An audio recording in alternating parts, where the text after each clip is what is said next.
శ్రీలత, శ్రీవల్లి వాళ్ళిద్దరూ అయితే ఇంట్లో వాళ్ళందరి ముందు రామలక్ష్మియే ఈ దొంగతనం చేసింది. ఏంటి రామలక్ష్మి, నీకు నగలు కావాలంటే నేనే స్వయంగా ఇచ్చుండేదాన్ని కదా అని చెప్పి శ్రీలత అంటూ ఉంటుంది. దానికి రామలక్ష్మి ఏం మాట్లాడకుండా అలా మౌనంగా ఉండిపోతుంది. ఇక రామలక్ష్మి దొంగ అని ఇంట్లో వాళ్ళు అయితే నిరూపిస్తారు.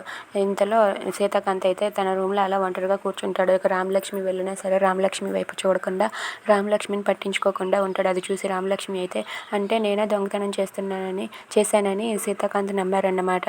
ఏంటి, నేను ఆ దొంగను కాదని సీతాకాంత్ తన నోటితో నా రామలక్ష్మి అలాంటి దాయి కాదు అని చెప్తారని నేను ఎదురు చూశాను, కానీ అతని నోటంటే అది రాలేదు.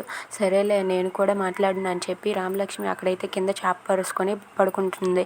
అది చూసి సీతాకాంత్ అయితే రామలక్ష్మి, నువ్వు దొంగతనం చేయలేదని నాకు తెలుసు, నువ్వు అలాంటి దానివి కాదని నాకు గట్టిగా చెప్పాలనిపించింది, కానీ వాళ్ళందరి ముందు చెప్పలేక అలా మౌనంగా ఉండిపోయాను, నన్ను క్షమించు రామలక్ష్మి అని చెప్పి సీతాకాంత్ అయితే అంటూ ఉంటాడు.